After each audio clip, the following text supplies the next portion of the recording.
Halo teman-teman, kembali lagi bersama saya di channel H2YM. Teman-teman, pertama-tama mari kita panjatkan syukur kehadirat Tuhan Yang Maha Esa atas berkat dan kasih karunia dari Tuhan, maka kami ada sampai saat ini.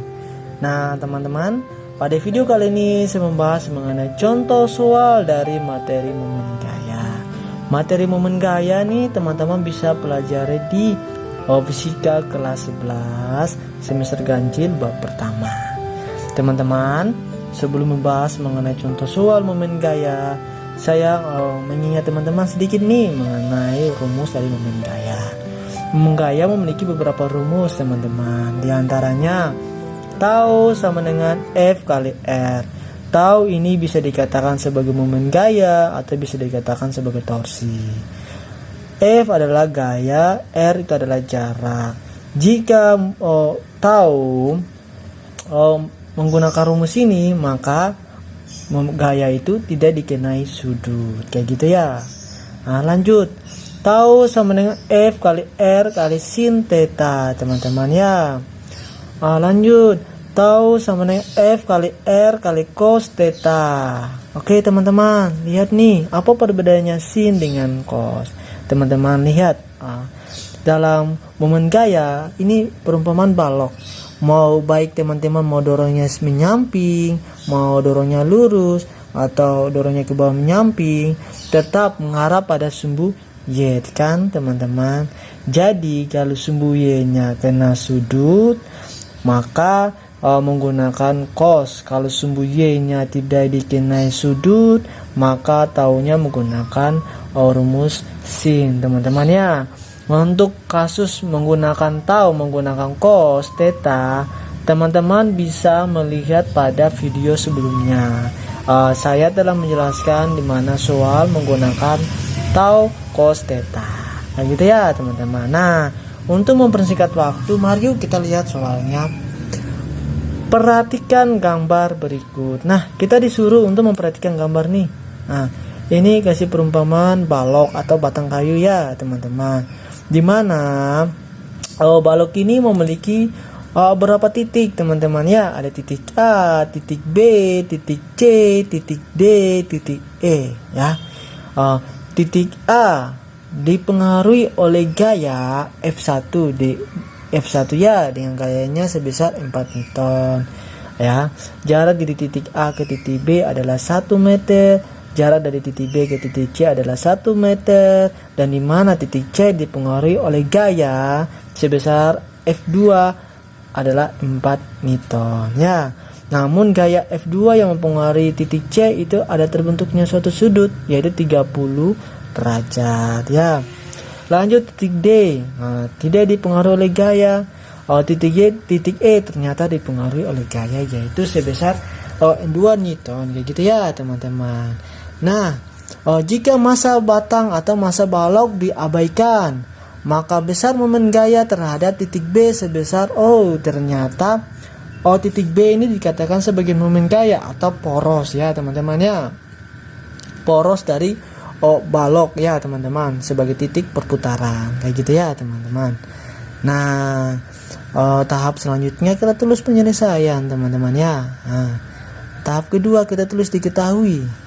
F1 nya adalah 4 Newton, F2 nya adalah 4 Newton, F3 nya adalah 2 Newton ya. Lanjut, ditanya adalah tahu B, momen gaya pada titik B, kayak gitu ya. Tinggal kita tulis jawab teman-teman ya. Tau B sama dengan tau A K B ya, ditambah tahu apa teman-teman yang ada gaya tahu C ya. Tahu C K B ditambah lagi yang ada gaya mana, titik mana, ternyata titik E yang ada gaya kan. Berarti tahu E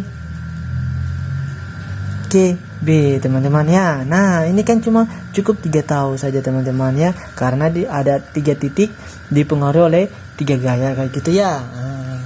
Oke, lanjut. Tahu B sama dengan tahu A teman-teman. Kita lihat nih. Tahu A dipengaruhi oleh gaya F1 ya. jaraknya dari A ke B. Teman-teman lihat nih, lihat. Ini poros titik B ini sebagai poros, perumpamaan ini B-nya poros ya. Ini titik B teman-teman ya. Kalau titik A di sini diberikan gaya ke atas, maka dia akan berputar gini kan. Kalau searah jarum jam itu gayanya positif, berlawanan jarum jam gayanya negatif. Kalau seandainya saya berikan gayanya kayak gini, searah tidak teman-teman. Searah jarum jam kan, maka F1-nya tetap bernilai positif. Lanjut, untuk tahu C kita tulis dulu. Tahu C, F2 kali. Teman-teman lihat nih. Kita garis kayak gini teman-teman. Berarti yang kena sudut sumbu mana teman-teman ya? Kena sudut sumbu X kan? Berarti F2 ini menggunakan sin theta ya, karena sumbu Y-nya tidak dikenai sudut. Kena sudut cos, tidak kena sudut adalah sin. Kayak gitu ya. Berarti sin 30 derajat dikali C ke B jaraknya ya teman-teman. Nah, tahap selanjutnya kita lihat F2 bernilai negatif atau positif teman-teman. Lihat nih, ini poros ya, porosnya titik B, perumpamaannya kayak gini. Ini kan diberikan gaya kan menarik menyamping kayak gini ya teman-teman ya. Oke. Kalau saya dorong menyamping kayak gini teman-teman, dia berputar searah jarum jam atau berlawanan. Berlawanan kan ya, berlawanan kan. Nah, maka F2-nya bernilai negatif kayak gitu. Ditambah teman-teman, ditambah lagi. Tahu kita lihat nih ada F3. F3 teman-teman. F3, ini titik B. Ini titik E.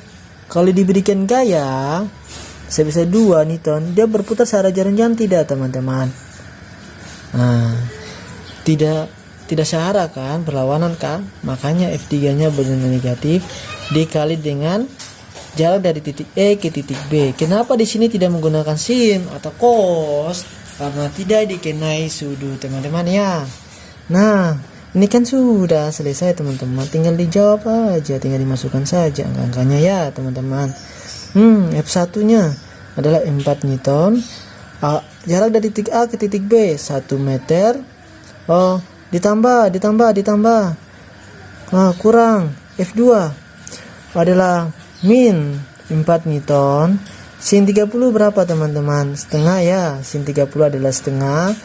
Jarak dari titik C ke titik B adalah 1 meter. Nah, kayak gini. Ditambah lagi F3 teman-teman, min 2 Newton dikali jarak dari titik E ke titik B teman-teman. Lihat nih. E ke D 1 meter, D ke C 1 meter, C ke B adalah 1 meter. Berarti 1 tambah 1 2 tambah 1 3 meter. Kayak gitu ya teman-teman. Tahu B sama dengan 4 kali 1 4 Newton kali meter. Min 4 kali 1 bagi 2 adalah min 2. Min 2 kali 1 adalah min 2. Jadi min 2 Newton kali meter. Lanjut, min 2 kali 3 adalah min 6. Min 6 min kali positif hasilnya tetap adalah min. Jadi min 6 Newton kali meter. Kita jumlahkan dulu tanda min dengan tanda min. 4 Newton meter min 2 dikurangi min 6 adalah min 8. Hutangmu ada 2. Ditambah lagi hutangmu 6, jadi min hutangmu ada 8 ya gitu ya. 4 Newton kali meter dikurangi 8 Newton kali meter adalah 4 Newton meter. Namun ada minnya ya teman-teman. Atau bisa tulis kayak gini teman-teman. Tahu B sama dengan 4 Newton meter berlawanan arah jarum jam. Nah teman-teman, inilah jawaban dari tahu B. Kita lihat di opsinya. A ada nggak? Ini ternyata bukan. B ada nggak? Baik, ternyata 4 Newton meter. Ternyata jawabannya adalah B. Nah teman-teman, fisika itu asik kan? Teman-teman, videonya cukup sampai di sini saja ya, teman-teman. Kalau ada hal-hal yang ingin ditanyakan, kalau ada hal-hal yang ingin dibahas bersama kami, channel H2YM, silakan teman-teman mengomentari video kami. Teman-teman, jangan lupa ya, like, share, dan subscribe video kami agar channel H2YM lebih berkembang lagi ke depan. Akhir kata, Tuhan